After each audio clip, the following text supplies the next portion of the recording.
1, 2, 3, come on!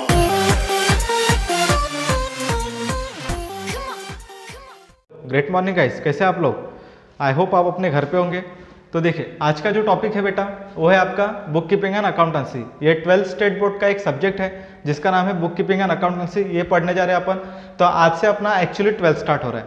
तो ये 12th में कितने टॉपिक है मैं आपको यहाँ पे लिख के देता हूँ, ये भी आप मेरे साथ अपनी कॉपी में नोट कर सकते हैं। इसके लिए आप लोगों को 300 पेजेस की कॉपी लेना पड़ेगा, मतलब जहाँ पे आपको डेली बेसिस पे लेक्चर जो रहेंगे वो आपको रिकॉर्ड करके मिल जाएंगे। बट आपको उसको नोट डाउन करना है, जो भी मैं यहाँ पे लिखूंगा उसको आपकी कॉपी में नोट डाउन करना है। अगर से आप ऐसा नहीं करते तो आप अपने आप पे अपने पैर पे कुल्हाड़ी मार रहे हैं। तो इसीलिए आप लोगों को जो मैं यहाँ पे नोट डाउन करूंगा वो आप अपने कॉपी में नोट डाउन कीजिए, ताकि इससे क्या होगा, आप लोगों को समझ में भी आएगा और लिखने की प्रैक्टिस होगी। जबकि मैंने कहा था कि ये प्रैक्टिकल सब्जेक्ट्स है। कौन सा सब्जेक्ट्स है बेटा? प्रैक्टिकल। तो प्रैक्टिकल सब्जेक्ट्स में आराम से स्कोरिंग करना ईजी है। आप इसको आराम से स्कोरिंग कर सकते हैं, यानी 100 में से 100 मार्क ला सकते हैं। अभी 100 में से 100 मार्क कैसे लाए जाते हैं मैं आपको अभी बताऊंगा नहीं। अभी बता दिया तो फिर मतलब नहीं रहेगा। तो 100 में से 100 मार्क आराम से लाए जाते हैं, बट इसमें थोड़ा सा आपको प्रैक्टिस करनी पड़ेगी। और प्रैक्टिस ऐसी नहीं कि डेली बेसिस पे, मतलब एक दिन किया एक दिन नहीं किया, ऐसा नहीं चलेगा। इसको डेली बेसिस पे आपको प्रैक्टिस करना पड़ेगा, मतलब डेली कहीं ना कहीं इसको आपको पढ़ते रहना पड़ेगा, तब जाके पॉसिबल होगा। ठीक है, अभी इसमें क्या करना है, कैसे करना है? तो देखिए, सबसे पहले प्रॉब्लम को, जितने भी मैं प्रॉब्लम पढ़ाऊंगा, ऑफलाइन बोलो ऑनलाइन बोलो, या जैसे ऑफलाइन क्लासेस शुरू होगी तो आप जब यहाँ मेरे पास पढ़ेंगे तब, या ऑनलाइन जब मैं पढ़ा रहा हूँ तब, तो यहाँ पे सबसे पहला जो मेन क्वेश्चन है बेटा कि जब अपने को 100 में से 100 मार्क लाना है तो उसके लिए क्या करना है।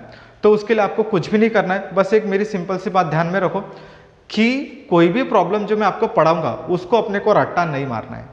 रट्टा मारा तो फिर काम खत्म। रट्टा मारने वाला जो सिस्टम है वो 1 महीना याद हो सकता है, 2 महीने याद हो सकता है, 3 महीने याद हो सकता है, मतलब वो शॉर्ट टर्म के लिए होता है।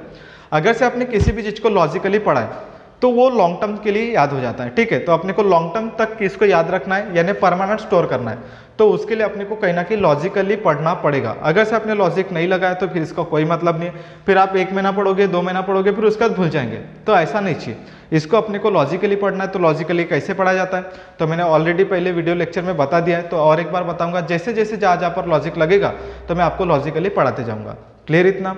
तो देखिए, यहाँ पे प्रैक्टिकल सब्जेक्ट्स है, तो प्रैक्टिकल सब्जेक्ट्स में आप आराम से स्कोरिंग कर सकते हैं 100 में से 100। इट मीन्स 80 मार्क का पेपर होता है और 20 कॉलेज से होते हैं, तो ऐसा कुल मिला के 100 मार्क का पेपर होता है। तो आपको 80 में से 80 स्कोर करना है, मतलब 20 में से 20 इंटरनल मार्क तो मिल जाएंगे, बट अपने को कितने में से कितने स्कोर करना है बेटा? 80 में से 80 स्कोर करना है। तो 80 में से 80 स्कोर करना है तो अपने को थोड़ा सा डेडिकेशन चाहिए, यानी पढ़ाई के अंदर आपको डेडिकेशन लाना पड़ेगा। भले ही आप घर पे बैठ के पढ़ रहे हो, लेकिन फिर भी आपको कहीं ना कहीं डेडिकेशन लाना पड़ेगा। क्लियर इतना? जब तक आप उसको खुद से ट्राई करेंगे नहीं, मैं आपको एक प्रॉब्लम पढ़ाऊंगा तो आपको 5 प्रॉब्लम खुद से ट्राई करना पड़ेगा, तब जाके वो कुछ चीज़ें पॉसिबल होगी। यानी जैसे मान के चले मैंने कोई डिसोल्यूशन का एक प्रॉब्लम यहाँ पे पढ़ा दिया एग्जाम्पल के लिए, कि मैंने उसको समझा के सब कर दिया है, तो फिर मैं आपको वो प्रॉब्लम करने के बाद आप लोग क्या करेंगे, उसी टाइप के प्रॉब्लम को आगे कंटिन्यू करेंगे। मतलब आप खुद से पहले ट्राई कीजिए, मतलब एक प्रॉब्लम करने के बाद, मेरे एक प्रॉब्लम करने के बाद आप उसको खुद से ट्राई कीजिए नेक्स्ट वाले प्रॉब्लम। फिर उसको आपको कितना आता है वो देखिए। अगर से आपको 50% भी आ रहा है, 60% भी आ रहा है, 70% भी आ रहा है तो भी इनफ, क्योंकि 70% प्रॉब्लम सेम होता है। जो 30% चेंज है वो तो मैं आपको बताऊंगा, लेकिन 70% जो प्रॉब्लम सेम होता है वो तो भी आपको करते आना चाहिए। क्लियर इतना?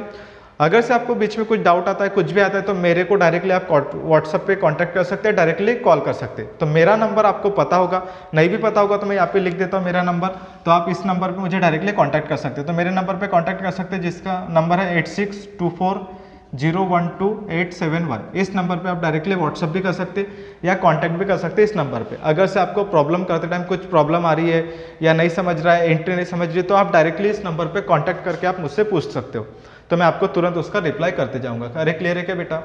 समझ में आ गया? तो देखिए चलो स्टार्ट करते हैं। अभी एक्चुअली इसमें क्या करना है तो देखो, अभी इसमें सबसे पहले अपने को कुल मिला के 10 टॉपिक है। कितने टॉपिक है बेटा? 10 टॉपिक। तो चलो 1 बाय 1 मेरे साथ आप नोट कर सकते हो, आप लिख भी सकते हो। तो चलो ध्यान दो, बोर्ड पे ध्यान दो। तो इसमें सबसे पहला है बेटा आपका इंट्रोडक्शंस ऑफ पार्टनरशिप फर्म। ये पहला टॉपिक है आपका, introduction of partnership firm. 1 minute. Second जो टॉपिक है आपका, final accounts of partnership firm, partnership firm, ये आपका सेकेंड टॉपिक है। थर्ड जो टॉपिक है आपका bills of exchange,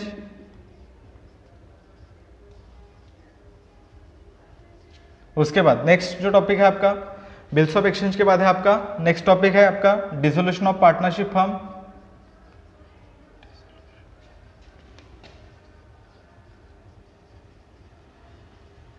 partnership firm. उसके बाद नेक्स्ट फोर्थ वाला है admission of partner,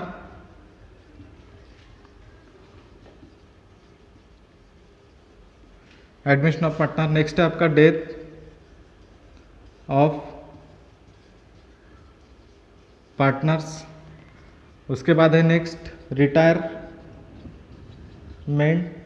of partner. उसके बाद नेक्स्ट है आपका analysis of financial statement, financial statement. उसके बाद है आपका final accounts of non profit making organisation.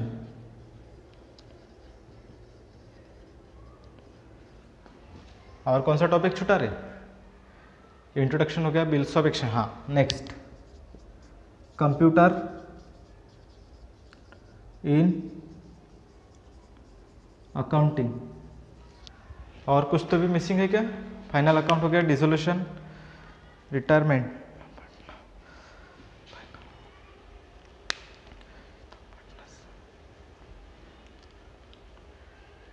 हाँ एक लास्ट टॉपिक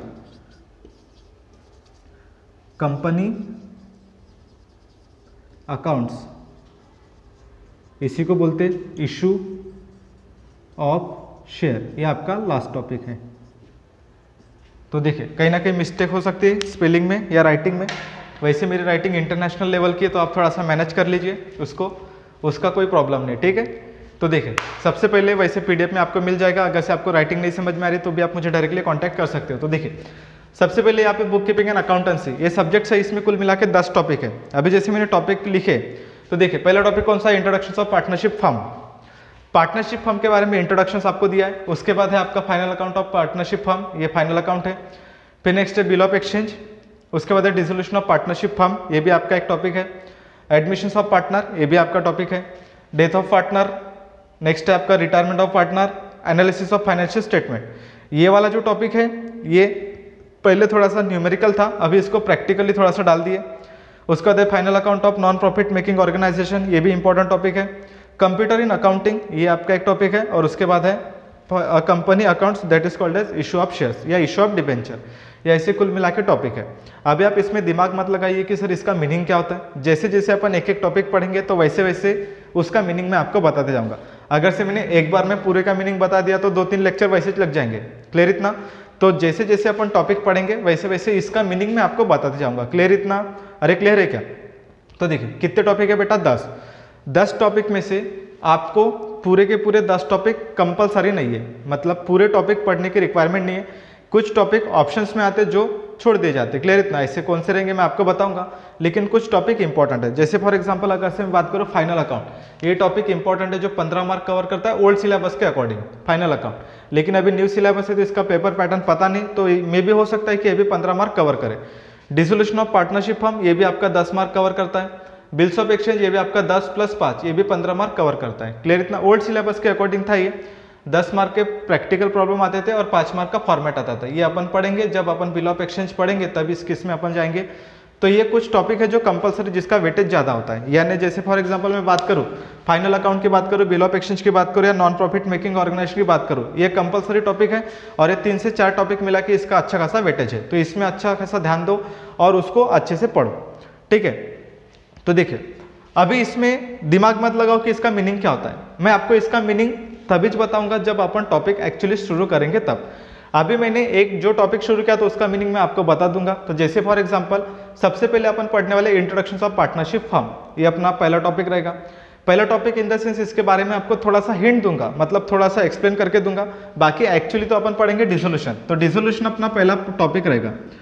अभी पढ़ने के पहले सबसे पहले मैं आपको बताता हूँ पार्टनरशिप फर्म। पार्टनरशिप फर्म होता क्या है? तो बेटा यहाँ पे जो इंट्रोडक्शन ऑफ पार्टनरशिप फर्म पहला टॉपिक लिखा है, तो ये इसके बारे में अपने को पढ़ना है। तो चलो स्टार्ट करते हैं पहले इसको इंट्रोडक्शंस के बारे में। तो इंट्रोडक्शंस पार्टनरशिप होता क्या है, क्यों लाया गया, कब लाया गया, 1932 में पार्टनरशिप्स एक्ट आया था तो क्यों आया था, इसके बारे में अपन आज डिस्कस करने वाले। तो चलो वन बाय वन डिस्कस करते हैं। आई थिंक आप लोगों ने नोट डाउन किया होगा और आप नोट डाउन कर लीजिए, अच्छा रहेगा आपके लिए भी। और इसको प्रॉपरली सिस्टमेटिकली रिकॉर्ड कीजिए, मतलब अपनी कॉपी में जब आप लिखेंगे तो सिस्टमेटिकली लिखेंगे। वैसे मेरी राइटिंग इंटरनेशनल लेवल की, तो आप अपनी राइटिंग नेशनल लेवल की तो निकाल ही सकते। क्लियर इतना? आप अपनी राइटिंग में आपको समझ में आना चाहिए ऐसी राइटिंग निकालिए। क्लियर इतना? तो चलो देखते हैं।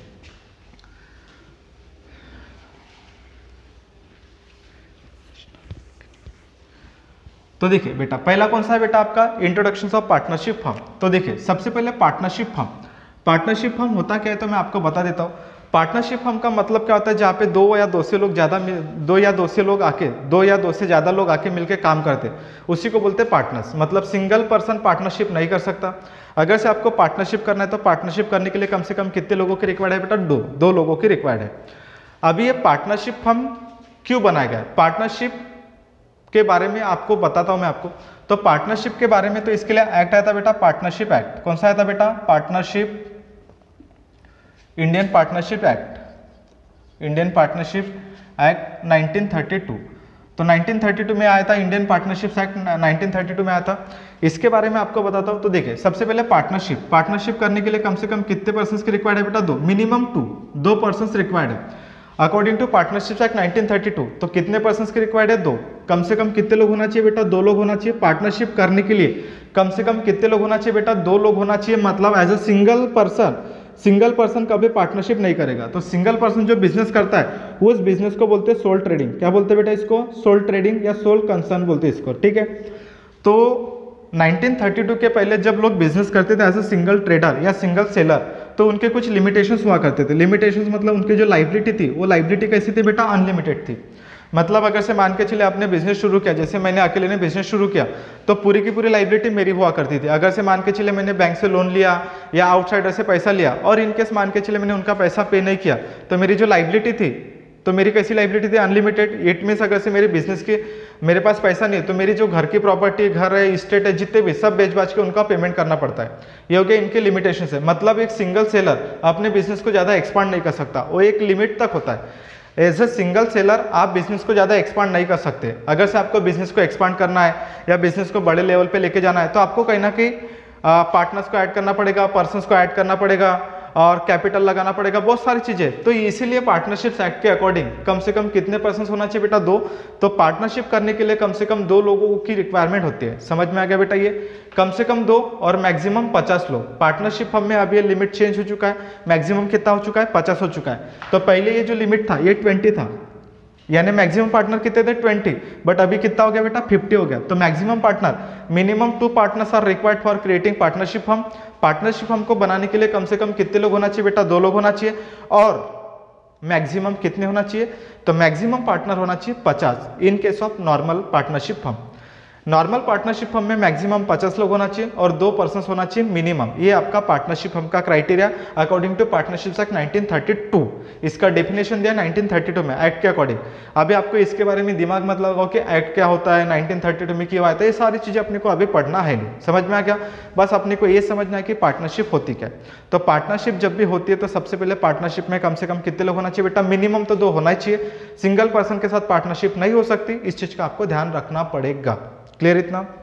देखिए सिंगल सेलर, तो सिंगल सेलर की कुछ लिमिटेशंस है। मतलब वो बिजनेस एक लिमिट तक कर सकता है और लिमिट के बाहर वो जा नहीं सकता। अगर से उसको कैपिटल है तो बाहर से पैसा जितना उसकी क्षमता है वही उतना ही पैसा ला सकता है, बट वो ज़्यादा बिजनेस को एक्सपांड नहीं कर सकता। अगर से आपको बिजनेस को एक्सपांड करना है या बिजनेस को बड़े लेवल पे लेके जाना है तो कहीं ना कहीं अपने को कैपिटल की रिक्वायरमेंट होती है, और जैसे कैपिटल बढ़ेगा तो वैसे आप बिजनेस को क्या कर सकते हैं बेटा? एक्सपांड कर सकते हैं। तो इसीलिए पार्टनरशिप फर्म एक्ट आया था। क्लियर इतना?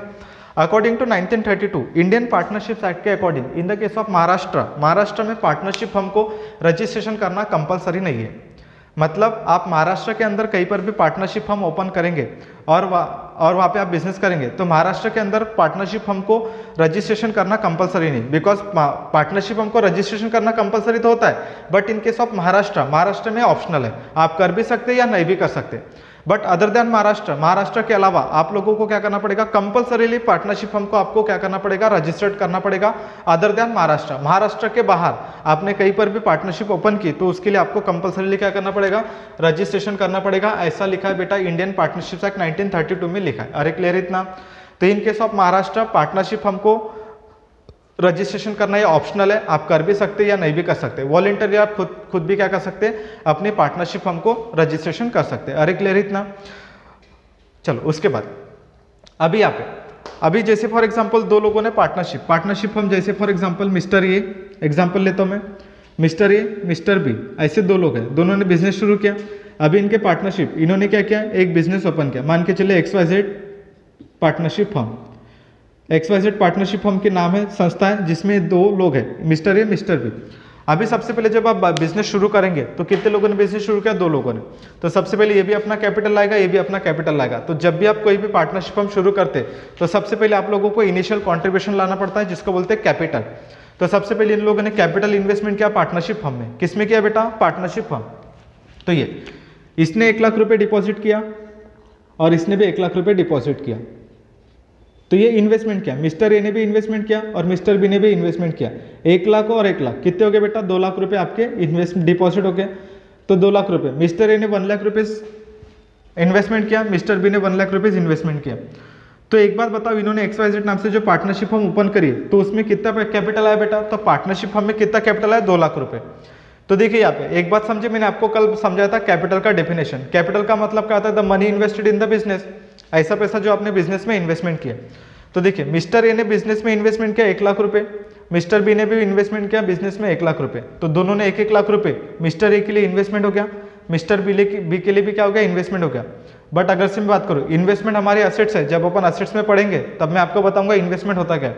इन्वेस्टमेंट हमारे असेट्स है, उससे कुछ रिटर्न मिलता है, तो जो जिसके ऊपर मुझे रिटर्न मिलेगा वो मेरी असेट्स है। अभी यहाँ पे XYZ जो पार्टनरशिप है इसके लिए क्या बन गई, लाइबिलिटी। इन्वेस्टमेंट किसने किया, मिस्टर बी ने इन्वेस्टमेंट किया, कितना किया, 1 लाख कितना हो गया, 2 लाख। तो 2 लाख रुपए कंपनी की क्या बन गई, लाइबिलिटी। क्या बन गई बेटा, लाइबिलिटी। तो लाइबिलिटी, जब इनका बिजनेस बंद होगा तो ये 1-1 लाख रुपए इनको रिफंड करना पड़ेगा ना, यानी मिस्टर बी अलग है, पार्टनरशिप फर्म अलग है। समझ में आ गया? तो ये XYZ पार्टनरशिप फर्म में 2 लाख रुपए इसकी लाइबिलिटी है, क्योंकि पार्टनरशिप एक्ट में लिखा है कि जब भी कोई पार्टनर अपने बिजनेस में पैसा इन्वेस्टमेंट करता है तो उस पार्टनर को प्रॉफिट में से इंटरेस्ट पे करना पड़ता है, यानी जितना आपने इन्वेस्टमेंट किया उस इन्वेस्टमेंट के ऊपर आपको इंटरेस्ट मिलता है। किसको मिलता है बेटा, इंटरेस्ट, पार्टनर को। इंटरेस्ट कौन पे करती है, पार्टनरशिप फर्म। पार्टनरशिप फर्म अपने पार्टनर्स को इंटरेस्ट पे करती है। जितना भी आप कैपिटल इन्वेस्टमेंट करेंगे बिजनेस में जितना भी आपने कैपिटल इन्वेस्टमेंट किया उस इन्वेस्टमेंट के ऊपर आपको इंटरेस्ट प्रोवाइड करते हैं पार्टनरशिप फर्म। तो partnership firm provided interest to its partner, अपने पार्टनर्स को इंटरेस्ट पे करती है। तो इसके लिए क्या हो गया बेटा, एक्सपेंसेस हो गया ना। तो लाइबिलिटी कितनी है, 2 लाख रुपए। तो 2 लाख रुपए का 10% मान के चलिए 20,000 रुपये आएगा, मतलब 10,000 रुपये इसको दिया जाएगा, 10,000 रुपये इसको दिया जाएगा। तो अभी यहाँ पे कौन दे रही है, पार्टनरशिप फर्म अपने पार्टनर्स को दे रही है, क्योंकि इन्वेस्टमेंट किसने किया बेटा, पार्टनर्स ने किया। समझ में आ गई है? तो ये हो गया आपका। तो देखिए आगे समझते, मिस्टर ए मिस्टर बी ने इन्वेस्टमेंट किया, चलो ठीक है। अभी मान के चलिए इसने बिजनेस किया, तो कल चल के बिजनेस को प्रॉफिट होगा। तो प्रॉफिट होगा तो इनका जो रेशो रहेगा यानी प्रॉफिट, अभी जैसे यहाँ पे देखिए सिंगल सोल ट्रेडिंग की बात करूँ तो जितना भी प्रॉफिट आएगा वो किसको बटेगा, अकेला पर्सन बिजनेस कर रहा है तो पूरा का पूरा प्रॉफिट उसका ही होगा, पूरा का पूरा लॉस उसका ही होगा। यानी प्रॉफिट होगा तो उसी का होगा, लॉस होगा तो उसी का होगा, मतलब मरेगा तो फाइनली कौन, सिंगल पर्सन। समझ में आ गया? बट पार्टनरशिप फर्म के केस में ऐसा नहीं होता है। अगर से मान के चले पार्टनरशिप फर्म में कोई लॉस हो गया तो दोनों को झेलना पड़ेगा, प्रॉफिट हो गया तो दोनों को प्रॉफिट डिस्ट्रीब्यूट होगा, इक्वल हो सकता है, रेशो हो सकता है, कुछ भी हो सकता है, जो भी एग्रीमेंट में डिसाइड होगा। कि जब भी आप पार्टनरशिप फर्म बनाते हैं तो सबसे पहले दोनों के बीच में एग्रीमेंट होता है, और एग्रीमेंट होता है लॉन्ग टर्म के लिए। कैसा होता है बेटा, लॉन्ग टर्म के लिए। यानी पार्टनरशिप फर्म 1 साल 2 साल के लिए नहीं होती है, ये पार्टनरशिप फर्म होते हैं बेटा लॉन्ग टर्म के लिए। कैसे होते हैं बेटा, लॉन्ग टर्म के लिए होती है। और जब तक इनका बिजनेस, तो जब आप एग्रीमेंट बनाओगे तो एग्रीमेंट में वहां पे डिसाइड होता है रेशो। क्या डिसाइड होता है बेटा, रेशो। कि at the end of year जब आप प्रॉफिट कमाओगे, साल के आखिर में जब आप बिजनेस करोगे तो प्रॉफिट कमाओगे, तो प्रॉफिट कौन से रेशो में जाएगा, कैसे बटेगा, ये सब चीज़ें डिसाइड किया जाता है एग्रीमेंट में। उसके साथ ही पार्टनरशिप हम चलती है आगे। क्लियर इतना? तो पार्टनरशिप हम एक ऑर्गेनाइजेशन है जहाँ पे कम से कम दो या दो से ज़्यादा लोगों की रिक्वायर्ड होती है। मैक्सिमम लोग 50 होते हैं इसमें, मतलब मैक्सिमम कितने पार्टनर्स आ सकते हैं बेटा, 50 के ऊपर जा नहीं सकता है। तो 50 के ऊपर जाएगा तो कंपनी में कन्वर्ट हो जाएगा। क्लियर इतना? तो आपका जो लिमिट है पार्टनरशिप हम का वो क्या कितना है बेटा, 50 है। क्लियर इतना? मिनिमम एक पार्टनर है तो वो सोल ट्रेडिंग हो जाएगा। कम से कम कितने होना चाहिए, 2 पार्टनर्स होने चाहिए। अरे समझा क्या मैंने क्या बोला? तो ये हो गया। चलो मैं 1 मिनट रुकता हूँ, आपको कुछ डाउट है तो मेरे से पूछ सकते हो।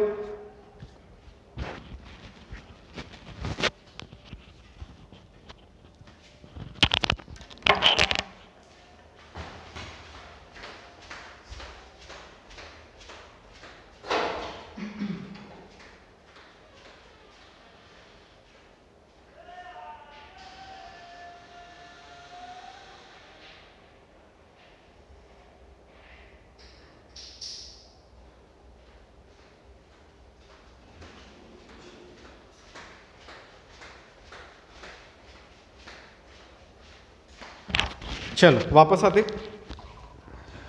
कोई डाउट है आपको? तो आप डायरेक्टली तो पूछ नहीं सकते। अच्छा, आप मेरे को व्हाट्सएप पे पूछ सकते हो या डायरेक्टली कॉल करके भी पूछ सकते हो। क्लियर इतना? तो चलो देखते हैं अभी आगे। बेटा समझाइए पार्टनरशिप फर्म। तो देखिए पार्टनरशिप फर्म को कहाँ पे डिफाइन किया? Partnership act 1932, Indian partnership act 1932 में डिफाइन किया है। मिनिमम 2 पार्टनर्स होना चाहिए। कितने पार्टनर्स होना चाहिए? 2, कम से कम 2 पार्टनर्स और मैक्सिमम 50 पार्टनर, है ना। महाराष्ट्र में पार्टनरशिप फर्म को रजिस्ट्रेशन करना कंपलसरी नहीं है, बट अदर देन महाराष्ट्र के बाहर अगर से आप पार्टनरशिप फर्म ओपन करेंगे, जैसे तेलंगाना हो गया, कर्नाटका हो गया, दिल्ली हो गया या कोई अदर स्टेट हो गया, उस केस में कंपलसरीली आपको पार्टनरशिप फर्म को रजिस्ट्रेशन करना पड़ेगा। पार्टनरशिप करने के लिए कम से कम 2, और पार्टनरशिप जब बनाओगे तो दोनों के बीच में जितने भी पार्टनर्स है उसके बीच में क्या बनेगा बेटा? एग्रीमेंट। क्या बनेगा बेटा? एग्रीमेंट। एग्रीमेंट में रेशो डिसाइड होगा कि आपको जब फ्यूचर में लॉस होगा या प्रॉफिट होगा तो लॉस और प्रॉफिट कैसे डिस्ट्रीब्यूट करेंगे, वो उस एग्रीमेंट में लिखा होता है। तो एग्रीमेंट सारी चीजें आपके सामने लिखा रहेगा, तो देखेंगे अपन। तो चलो एग्जांपल के साथ समझते हो उसको, क्योंकि जब आप प्रैक्टिकल प्रॉब्लम पढ़ रहे हैं तो प्रैक्टिकल में आने हैं न्यूमेरिकल्स। क्या आ रहे हैं बेटा? न्यूमेरिकल्स। तो न्यूमेरिकल्स को पढ़ना जरूरी है। तो देखिए मान के चलिए 2 पार्टनर, एग्जाम्पल लेता हूं मैं। पहला एग्जाम्पल नंबर 1, देखिए मान के चलिए मिस्टर ए और बी, ऐसे 2 पार्टनर है ना। इनका जो रेशो है वो है बेटा इक्वल। रेशो है इक्वल मतलब 1:1, ऐसा रेशो है उनका। मिस्टर ए भी पार्टनर है और ये मिस्टर बी भी पार्टनर है, और उनका जो रेशो है वो रेशो कैसा है बेटा? 1:1 का मतलब क्या होता है कि मान के चलिए अगर से पार्टनरशिप हमको 100 रुपये का प्रॉफिट होता है। कितने का? 100 रुपये का। कितने पार्टनर है? 2। सोल ट्रेडिंग में अगर से मान के चलिए सिंगल सेलर है तो ये 100 रुपये पूरे इसको मिल जाएंगे, लेकिन यहाँ पे कितने पार्टनर है? 2। 1:1 का रेशो है, 100 रुपये। तो क्या करेंगे हम? इसको दोनों में बांटेंगे। तो बांटेंगे कैसे? तो देखिए अभी तो बहुत सिंपल प्रॉब्लम ले रहा हूँ, जब रेशो चेंज होगा तो मैं आपको बताता हूँ। देखो 1:1 तो क्या करने का? सबसे पहले रेशो को प्लस करना। जब भी आपको रेशो, यानी देखो यहाँ पे प्रैक्टिकल प्रॉब्लम पढ़ रहे तो आपको रेशो आना जरूरी है। रेशो को कैसे डिवाइड करते हैं देखो, मैं ध्यान दो, मैं बताता हूँ आपको। 1:1 रेशो है तो सबसे पहले कुछ नहीं करने का, रेशो को प्लस कर देने का। 1 + 1 कितना हो गया? 2। अभी किसको बांटना है? ए और बी। कितने रुपए का प्रॉफिट है? 100 रुपए का। कितने रुपए का प्रॉफिट है? 100 रुपए का। दोनों को लिखा, तो जो टोटल है उससे डिवाइड करना और उनके रेशो से मल्टीप्लाई करना। ए का रेशो कितना बेटा? 1। इसको भी 2 से डिवाइड और इसको 1, तो कितना हो गया? 2। समझ में आ गया? तो ये 2 कहाँ से है? 1 + 1 2 हो गया। रेशो को पहले प्लस करेंगे और जितना भी टोटल आएगा, क्या आएगा बेटा? टोटल। तो ये टोटल से क्या करेंगे? डिवाइड। टोटल से क्या करेंगे? वापस से डिवाइड करेंगे। और ए का रेशो कितना है? 1, तो इसको 1 से मल्टीप्लाई करेंगे तो इसका आंसर आएगा 50 और इसका भी आंसर आएगा 50। ये तो कॉमन प्रॉब्लम है, ये तो सिंपल था, ऐसे मैं ऐसे बता सकता था। क्लियर इतना? बट आपको समझाने के लिए, क्योंकि ये वीडियो बहुत सारे लोग देख रहे होंगे, जिनको आता होगा उनको नहीं आता होगा, ठीक है। जिनको आता है तो फास्ट फॉरवर्ड करके आप आगे भी बढ़ सकते हो, या नहीं आता तो आप ट्राई कर सकते हो। तो देखो मैं यहाँ पे सेकंड एग्जाम्पल लेता हूँ। मान के चलिए दूसरा एग्जाम्पल, मिस्टर ए और मिस्टर बी। अभी इनका रेशो में थोड़ा सा लेता हूँ चेंज। मान के चलिए इनका रेशो 3:2। 3:2 का मतलब क्या होता है? जब भी प्रॉफिट होगा, प्रॉफिट मान के चलिए आपको 100 रुपये का होगा, तो 100 रुपये का प्रॉफिट मिस्टर ए को और मिस्टर बी को बांटना है। तो अभी यहाँ पे इक्वल नहीं बटेगा, यहाँ पे इक्वल नहीं, यहाँ पे क्या है बेटा? 3:2 का रेशो है। तो ये 3:2 का रेशो कैसे डिवाइड करेंगे? तो ध्यान दो, ये जो 3:2 का रेशो है, तो देखो सबसे पहले यहाँ पे मान के चलिए आपको 100 रुपये का प्रॉफिट हुआ है, तो ये पहला ये और दूसरा भी। तो पहले क्या करेंगे, मैंने आपको क्या बताया था यहाँ पे, रेशो को पहले क्या करेंगे प्लस, रेशो को क्या करेंगे बेटा प्लस, 1 + 1 कितना होता है 2, यहाँ पे 3 + 2 कितना हो गया 5। तो सबसे पहले अपने को वही काम करना है, पहले रेशो को प्लस करना है। अभी कितना प्रॉफिट हुआ है 100, दोनों को जगह 100 लिख देने का। टोटल कितना है 5, डिवाइड करो, यहाँ पर भी 5, तो यहाँ पे इसका रेशो कितना है 1 का 3 और इसका कितना है 2 हो गया। बस इसको डिवाइड कीजिए, मल्टीप्लाई कीजिए, तो इसका आंसर आएगा 60 और 40। समझ में आ गया? ये देखो 5 का 5 और ये 20, ये 4 हो गया, ये आया। समझ में आ गया बेटा? ये तो आप ऐसे भी कर सकते हो। समझ में आ गया? ये तो प्रॉब्लम सिंपल है। जैसे जैसे अपन आगे बढ़ेंगे वैसे वैसे मैं आपको टेक्निक बताऊंगा कैलकुलेशंस करने की, क्योंकि इसमें कैलकुलेशंस भी इंपॉर्टेंट है। It is a part of accounting, calculation भी अकाउंटिंग का पार्ट है। अगर से आपको कैलकुलेशन नहीं आता तो आपके मार्क कहीं ना कहीं डिक्रीज हो जाएंगे, क्योंकि आपको कैलकुलेशन नहीं आ रहा ना बेटा। कैलकुलेशन आने के लिए आपको थोड़ा सा टेबल्स याद करने पड़ेंगे, रेशो कैसे डिवाइड किया जाता है, फिर उसको कैसे सॉल्व किया जाता है, ये सारी चीज़ें आपको आना चाहिए। प्लस माइनस आना चाहिए, भले ही आप लोगों को प्लस माइनस आता है, लेकिन डिफिकल्ट सिचुएशन जैसे अपन प्रॉब्लम पढ़ेंगे तो वहाँ पे बहुत सारी लिस्ट आती है, तो पूरे लिस्ट को अपने को प्लस करना होता है, तब उस केस में कहीं ना कहीं प्रॉब्लम आती है। क्लियर इतना? आप कितने भी एक्सपर्ट होंगे या जो भी होंगे, बट आपको प्रैक्टिस करना जरूरी है। न्यूमेरिकल प्रॉब्लम्स है तो उसको प्रॉब्लम्स को प्रैक्टिस करना पड़ेगा ही पड़ेगा। समझ में आ गया बेटा? ये तो रेशो पार्टनरशिप फर्म में रेशो इक्वल भी हो सकता है, अदर देन इक्वल भी हो सकता है, कुछ भी हो सकता है। जो भी आपने पार्टनरशिप फर्म में डिसाइड किया उस रेशो के अकॉर्डिंग आप लोगों को क्या करना पड़ेगा, डिसाइड करना पड़ेगा वो रेशो। समझ में आ गया? ये हो गया रेशो की बात। समझा? क्लियर इतना? तो रेशो कैसे डिवाइड करते हैं मैंने आपको बता दिया है। अरे क्लियर है क्या बेटा? चलो ठीक है, ओके। आज के लिए इतना काफ़ी है, इस लेक्चर में इतना ठीक है। उसके बाद अभी अपन पढ़ने वाले अपना डायरेक्टली एक टॉपिक है, जो टॉपिक अपन पढ़ने वाले डिसोल्यूशन। उस टॉपिक का नाम है बेटा डिसोल्यूशन। इंपॉर्टेंट टॉपिक है, 10 मार्क कवर करता है और बहुत ईजी है, आराम से आप उसको समझ सकते हो। लॉजिकली मैं आपको पढ़ा दूंगा, थोड़ा सा भरोसा रखिए और इसको आप अच्छे से देखिए। जैसे जैसे आप इसको आगे बढ़ते जाएंगे तो वैसे वैसे आपको समझ में आएगा। क्लियर इतना? गाड़ी धीरे धीरे चलेगी पहले, फिर थोड़ी सी फास्ट हो जाएगी। क्लियर इतना? एकदम से मैं फास्ट भगा नहीं सकता, तो थोड़ा थोड़ा पढ़िए, तो गाड़ी को थोड़ा थोड़ा लाइन पे लाइए। क्लियर इतना? अभी पढ़ाई एकदम से आउट ऑफ ट्रैक हो चुकी है, तो उसको थोड़ा सा ट्रैक पे लाने की कोशिश कीजिए। लॉकडाउन है, मानता हूँ, ऑफलाइन क्लासेस नहीं हो रही है, घर पे बैठ के पढ़िए, क्योंकि आपको घर बैठे बैठे आपको हम लेक्चर्स सेंड करें। समझ में आएगा? तो थोड़ा सा आप पढ़िए और अपने दोस्तों को शेयर कीजिए। समझ